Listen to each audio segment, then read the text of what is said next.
ماہ رمضان ہم پر پتہ ہے کتنی بڑی مہربانی کی گئی ہے، ثواب بڑھا دیا۔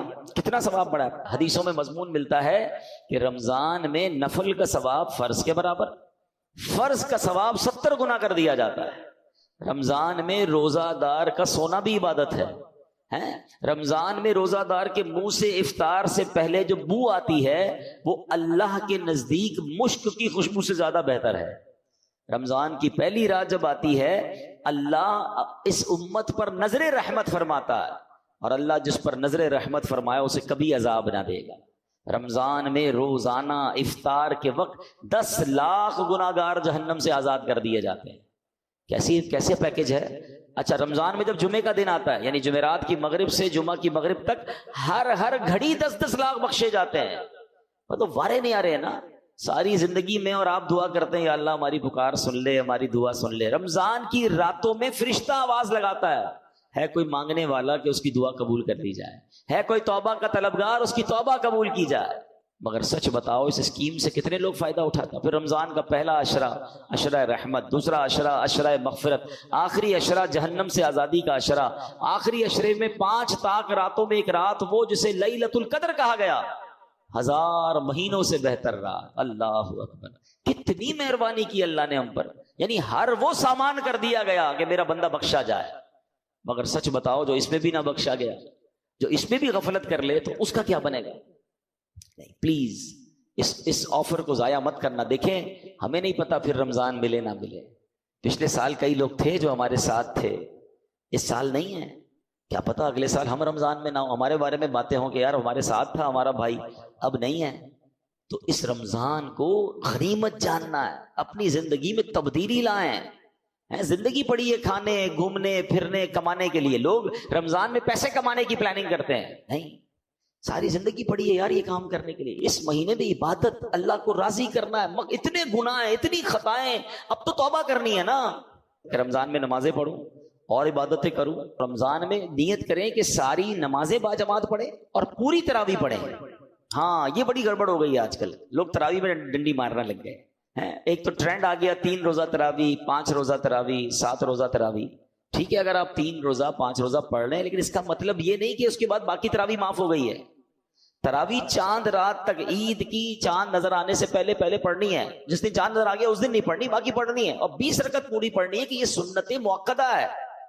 اچھا اس کے علاوہ سمجھیے نا، حدیث پاک میں آتا ہے جس کا مضمون ہے کہ جو رمضان میں ایک سجدہ کرے اس کو ایک سجدے کے بدلے 1500 نیکیاں ملیں گی۔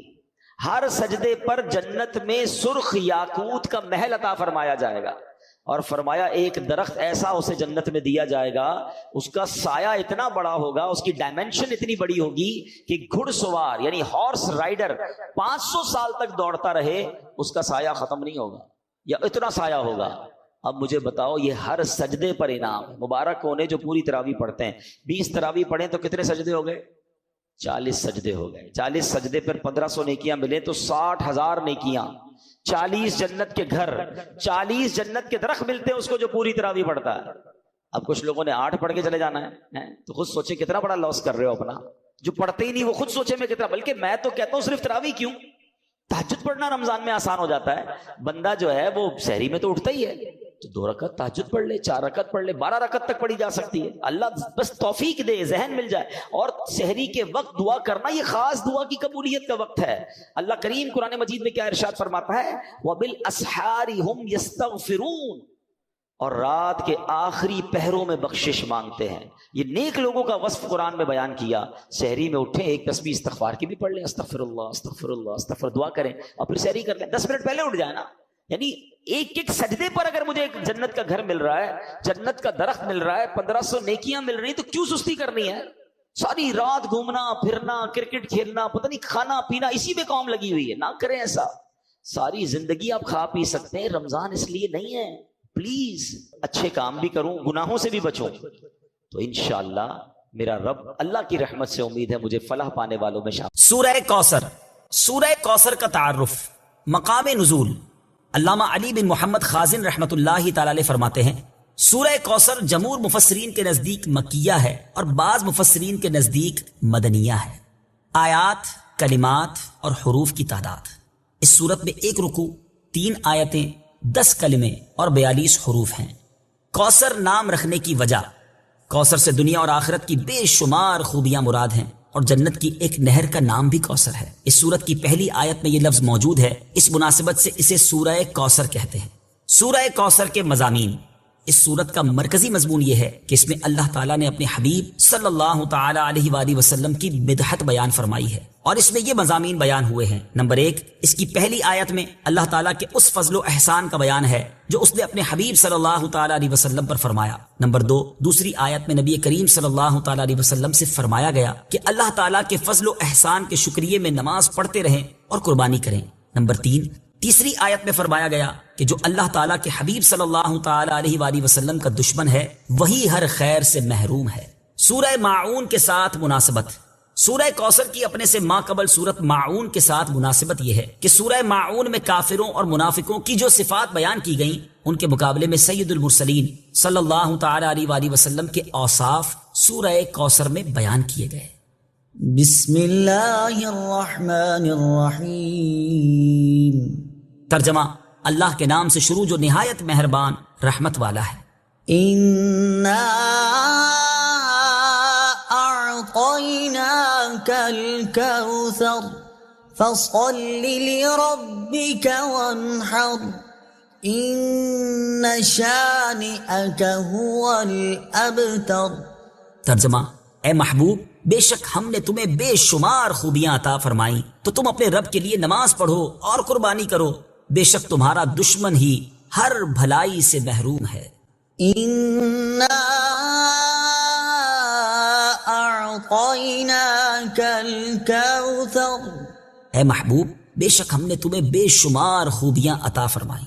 تفسیر صراط الجنان میں ہے، کوثر کی تفسیر میں مفسرین کے مختلف اقوال ہیں، ان سب اقوال کا خلاصہ یہ ہے کہ اے محبوب، بے شک ہم نے تمہیں بے شمار خوبیاں عطا فرمائیں اور کثیر فضائل عنایت کر کے تمہیں تمام مخلوق پر افضل کیا، آپ کو حسن ظاہر بھی دیا، حسن باطن بھی عطا کیا، نسب عالی بھی، نبوت بھی، کتاب بھی، حکمت بھی، علم بھی، شفاعت بھی، حوض کوثر بھی، مقام محمود بھی، امت کی کثرت بھی، دین کے دشمنوں پر غلبہ بھی، فتوحات کی کثرت بھی، اور بے شمار نعمتیں اور فضیلتیں عطا کی جن کی انتہا نہیں۔ آیت إِنَّا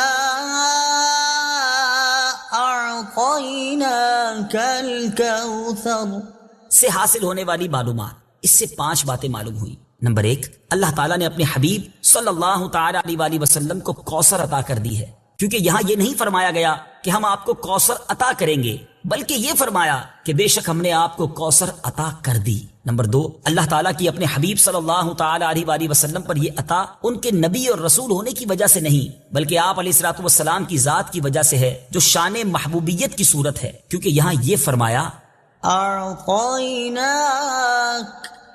ہم نے آپ کو عطا فرمائی، یہ نہیں فرمایا کہ اعطینا الرسول یا اعطینا النبی۔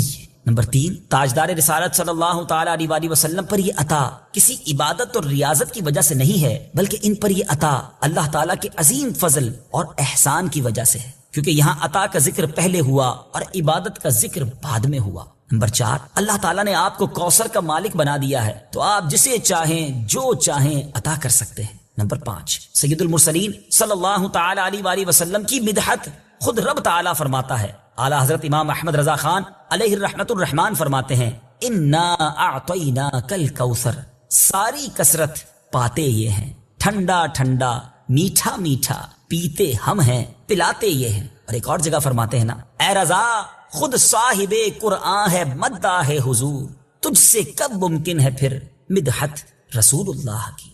فَصَلِّ لِرَبِّكَ وَانْحَرْ، تو تم اپنے رب کے لیے نماز پڑھو اور قربانی کرو۔ تفسیر صراط الجنان میں ہے، یعنی اے حبیب صلی اللہ تعالی علیہ وآلہ وسلم، اللہ تعالیٰ نے آپ کو دونوں جہاں کی بے شمار بھلائیاں عطا کی ہیں، اور آپ کو وہ خاص رتبہ عطا کیا ہے جو آپ کے علاوہ کسی اور کو عطا نہیں کیا۔ تو آپ اپنے اس رب عز و جل کے لیے نماز پڑھتے رہیں جس نے آپ صلی اللہ تعالی علیہ وآلہ وسلم کو کوثر عطا کر کے عزت و شرافت دی، تاکہ بتوں کے پجاری ذلیل ہوں اور بتوں کے نام پر ذبح کرنے والوں کی مخالفت کرتے ہوئے اپنے رب عز و جل کے لیے اور اس کے نام پر قربانی کرے۔ اس آیت کی تفسیر میں ایک قول یہ بھی ہے کہ نماز سے نماز عید مراد ہے۔ إن شانئك هو الأبتر. بے شک تمہارا دشمن ہی ہر بھلائی سے محروم ہے. تفسیر صراط الجنان میں ہے.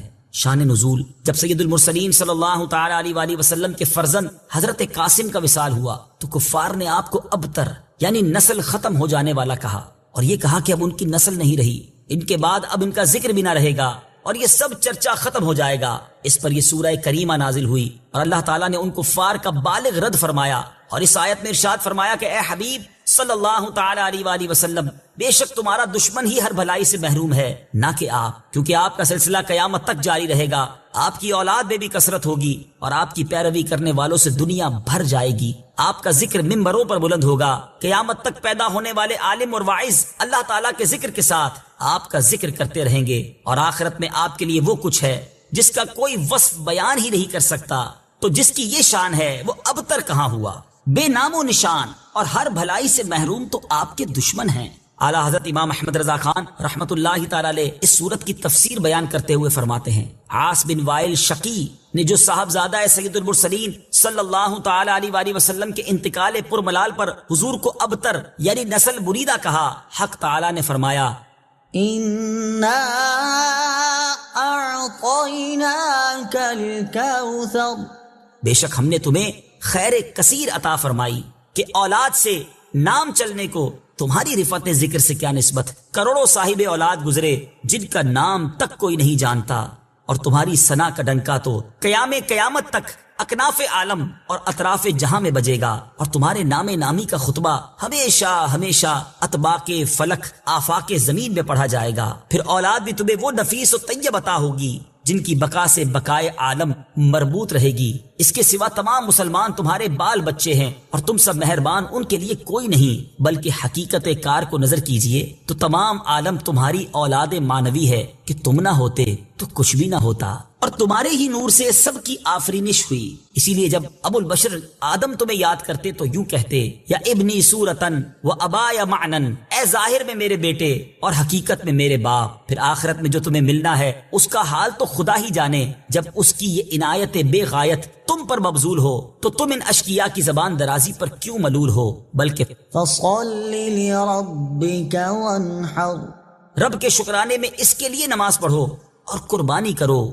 إن شانئك هو الأبتر. جو تمہارا دشمن ہے وہی نسل بریدہ ہے کہ جن بیٹوں پر اسے ناز ہے، یعنی عمرو و حشام رضی اللہ تعالی عنہما، وہی اس کے دشمن ہو جائیں گے، اور تمہارے دین حق میں آ کر بوجہ اختلاف دین اس کی نسل سے جدا ہو کر تمہارے دینی بیٹوں میں شمار کیے جائیں گے. پھر آدمی بے نسل ہوتا تو یہی صحیح کے نام نہ چلتا، اس سے نام بد کا باقی رہنا 1000 درجے بدتر ہے. تمہارے دشمن کا ناپاک نام ہمیشہ بدی و نفرین کے ساتھ لیا جائے گا، اور روز قیامت ان گستاخیوں کی پوری سزا پائے گا. والعیاذ باللہ تعالی. اس سے معلوم ہوا کہ حضور پر نور صلی اللہ تعالی علیہ وآلہ وسلم کا اللہ تعالیٰ کی بارگاہ میں مقام اتنا بلند ہے کہ ان کے گستاخ کو اس کی گستاخی کا جواب خود رب تعالیٰ دیتا ہے. بیسیکلی جو ہے نا وہ کنیکشن ریکوائرڈ ہے، وہ بھروسہ ریکوائرڈ ہے، وہ محبت اللہ سے ریکوائرڈ ہے. پھر اللہ تو کریم ہے، کریموں سے بڑھ کر کریم ہے، اسی نے تو کریمی سکھائی ہے. علماء لکھتے ہیں کہ ماں کے دل میں جو بچے کے لیے رحمت ہوتی ہے نا، اور جانور بھی اپنے بچوں سے جو پیار کرتے ہیں، اللہ کی 100 رحمتیں ہیں، اللہ نے ان 100 رحمتوں میں ایک رحمت دنیا میں اتاری ہے، اور اس ایک رحمت کی برکت سے ماں بچوں سے پیار کرتی ہے، جانور اپنے بچوں سے پیار کرتے ہیں، باپ اپنے بچوں سے پیار کرتے ہیں. وہ 99 رحمتیں اللہ نے قیامت کے دن کے لیے بچا رکھی ہیں. یہ اس دن کرم نوازی فرمائے گا، اس دن اپنے بندوں کی بخشش فرمائے گا. ایسا کریم مولا ہے. اے میرے میٹھے اسلامی بھائیوں، ایک بار نبی پاک علیہ الصلوۃ والسلام کی بارگاہ میں قیدیوں کو لایا گیا تو ایک عورت بھاگ رہی تھی، اس کا بچہ اس سے گم ہو گیا تھا. دوڑتے دوڑتے دوڑتے اس کو بچہ نظر آیا، اس کو لیا، سینے چمکایا، دودھ پلانے لگی. بس ماں کو بڑے ٹائم بعد بچہ ملے، کیا کیفیت ہوتی ہے. اللہ کے حبیب فرماتے ہیں اللہ تعالیٰ اپنے بندوں پر اس سے کہیں زیادہ رحم و کرم فرماتا ہے جتنی یہ ماں اپنے بچے پر مہربان ہے. یہ وہ باتیں ہیں جو ہمارے دل میں ہونی چاہیے.